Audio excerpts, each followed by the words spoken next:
I'm going to break down the Baylor men's tennis roster and give my thoughts on the ceiling and floor, what the singles and doubles lineups is going to be.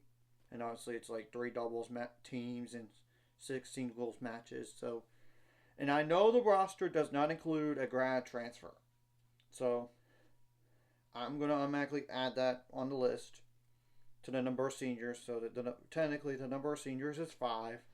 There's three juniors, two sophomores, and two freshmen. Now I'm gonna make mention real fast. What are my thoughts on the singles lineup and doubles lineup before I go over what do I think is the ceiling and the floor for this team is. I do not see a situation where Devin and Jean Boer are not the top two guys. It's one and two. It's more like the order. And maybe Ian Alexandru Karitsa could very well be a number two, be a number one. It wouldn't shock me down the line. And granted, they could adjust this throughout the year. I mean, both with singles and doubles lineup. So, that's something to make note, but I do think that makes the lineup stronger. I do. So, but I would think just to get used to the college game, it'd be like Alexandru at number three. But, it's a pretty good top two with more power up top than the last year. It's not like Teddy Esperulik, aka Teddy, was not a good player or anything. His game style has just not a lot of power. Now you have more power up top at the top two spots. And we'll see about Alexandru's game style, but if it's a lot of power too, you have more power up top than last year already, technically. So I do think at number four, Marco deserves it. I do. And Marco Milanovic, I think he's the guy. If there's no Alejandro, I would have said he would have been the number three guy. He's improved that much to me to be a number four. Though I would say Oscar Broschen Polson could very well be the number four guy as well. He could very well be. I mean, I think he's going to be more of a five. But still, and then at number six is either going to be either Luke Koenig or Louis Bowden. So really, I feel better about the depth of the roster in singles already than from this year to last year. I do. Now, I do think the number 8 guy is going to be Quinn Van Veek. And maybe like Luis Jose Nakamine after that. Then Oman Zamani, Imran, Daniel Abdul Hasley. And of course, Justin Braverman at the bottom. But maybe those guys could very well move up behind Quinn. We'll see. Now, the doubles, I already have a hunch what the top two doubles teams are against the better teams. It's either there are one or two, like Devin Badenhorst and Jean Borvelts. Like that's one doubles team, and the other doubles team would be like Marko Milanovic and Oscar Broström Polson. They're going to be in that. Those two double teams are going to be either a one or two, in my opinion. Now, number 3 is very interesting because you could very well go with the doubles team of Luke Koenig and Imran, because they were in the ITA Texas Regionals championship match, and they even beat a ranked Rice doubles team. And it's not mentioning, and they did face what's the name from Texas? I should know his name, as well as Lucas Brown as a doubles team. Oh yeah, I know.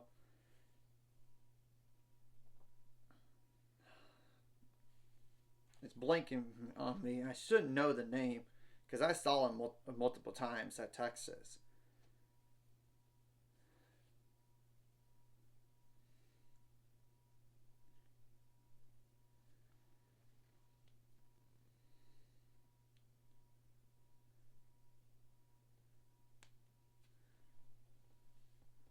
Okay, once I see the name, I'll know it.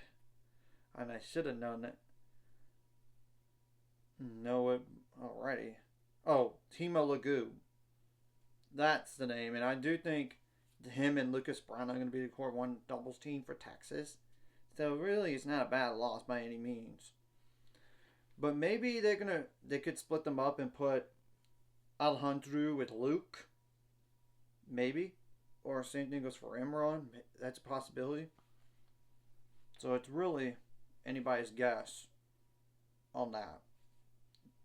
And I do think doubles will be better this year. In 8 out of 12 matches they lost a year ago, they lost a doubles point.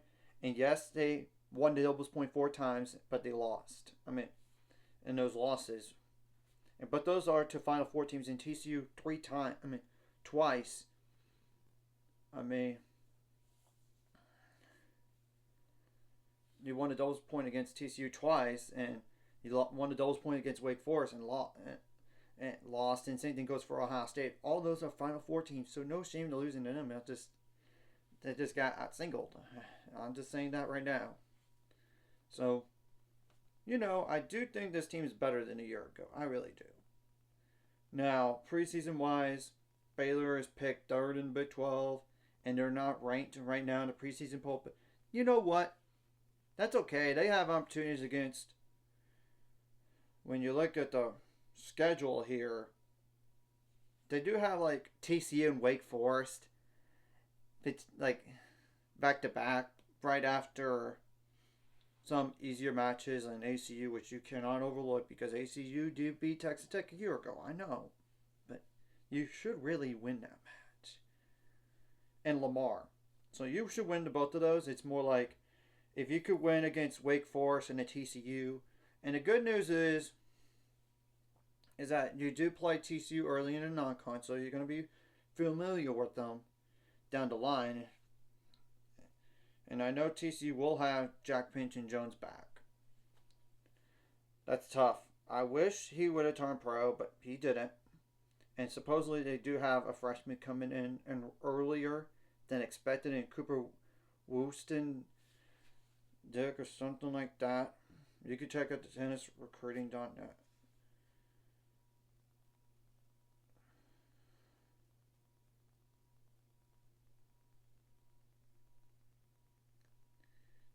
Yep, that's what I thought. So really, you could still technically win the conference best case scenario. I really still think that's possible, but it's gonna be hard.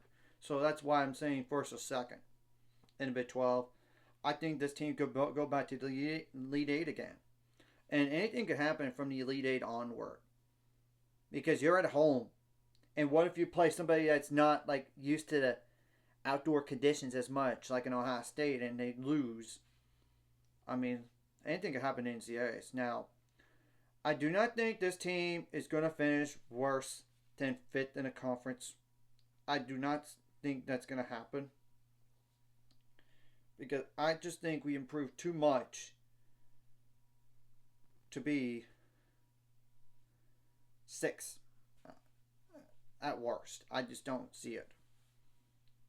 I mean, then again, I know we lost to Oklahoma State last year, but they were older than us. I get it. But I don't think they're going to be as good this year, potentially. And it does mean we have to do better against like teams that are not named TCU and win all those. Or most of those. But I know Arizona and Arizona State are going to be interesting. We get to host both at home, and that's huge. Though, granted, I know we'd go on the road to TCU, part of the Big 12 slate, and UCF is on the road, Texas Tech at home, but BYU and Utah on the road, that's not a bad road slate in the Big 12. It's more like the TCU one is the toughest to me, no matter what.